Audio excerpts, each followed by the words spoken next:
بڑے بڑے ادارے، بڑی بڑی مذہبی تنظیمیں یا سیاسی تنظیمیں کیا کرتی ہیں؟ ماہ رمضان کے مہینے میں دسترخوان لگا دیتی ہیں، غریبوں کو کھانا کھلایا جا رہا ہے، اور غربا کو کھانا کھلاتے ہوئے کیا کرتے ہیں؟ ٹی وی پر اور ٹی وی کی اسکرین پر لوگوں کو دکھاتے ہیں، لوگ پھر دیکھتے ہیں بھئی بڑی بہترین تنظیم ہے، لوگوں کو، غریبوں کی پروری کر رہی ہے، تو پھر وہ لاکھوں روپے ان کو زکوٰۃ دے دیتے ہیں یا دوسرے صدقات کی مد میں دے دیتے ہیں۔ تو یہ جو وہ دسترخوان لگاتے ہیں یا ہسپتال بناتے ہیں زکوٰۃ سے، یا کوئی رفاہی کام کرتے ہیں، زکوٰۃ سے یہ ہرگز نہیں ہوتے۔ جو دیں گے ان کی زکوٰۃ ادا نہیں ہوگی، ان کو زکوٰۃ دوبارہ ادا کرنا پڑے گی۔ کیوں؟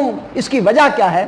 اس کی وجہ یہ ہے کہ زکوٰۃ ادا کرنے میں تملیک شرط ہے، مستحق کو مالک بنانا۔ جب تک مستحق مالک نہیں بنے گا اتنے تک اس کی زکوٰۃ ادا نہیں ہوگی۔ اب ایک ہے تملیک اور ایک ہے اباحت۔ تملیک اور اباحت میں فرق ہے۔ تملیک کس کو کہتے ہیں؟ تملیک یہ ہے کہ کوئی بندہ زکوٰۃ کا 1000 روپیہ کسی مستحق کو دیتا ہے، بھئی یہ تیرا ہے، یہ زکوٰۃ کا پیسہ ہے، میں تجھے دیتا ہوں۔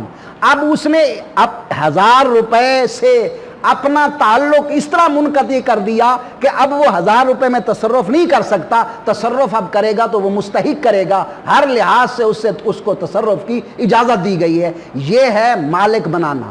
اور ایک ہے اباحت۔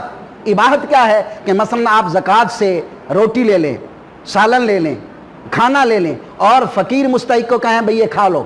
اب آپ نے جو کھانا اس کو دیا ہے، جیسے دسترخوانوں پر کھلایا جاتا ہے، تو جو کچھ اس نے کھا لیا، باقی وہ رکھ جاتا ہے۔ کبھی ان کو یہ اجازت نہیں ہوتی کہ وہ کھانا لپیٹ کے اپنے ساتھ لے جائے، یہ نہیں ہوتا۔ تو اس کو اباحت کہتے ہیں۔ اباحت سے زکوٰۃ ادا نہیں ہوتی بلکہ تملیک سے زکوٰۃ ادا ہوتی ہے۔ پھر اسی طرح بڑے بڑے ہمارے معاشرہ میں ہسپتال، اور ہسپتالوں میں بڑی بڑی مشینیں اور لیبارٹری میں یہ چیزیں اسی زکوٰۃ کے پیسے سے لگائی جاتی ہیں، بے مستحقوں کا علاج ہوگا، یہ انتہائی غلط بات ہے، اور اس سے زکوٰۃ ادا نہیں ہوتی جب تک کہ تملیک نہ کی جائے۔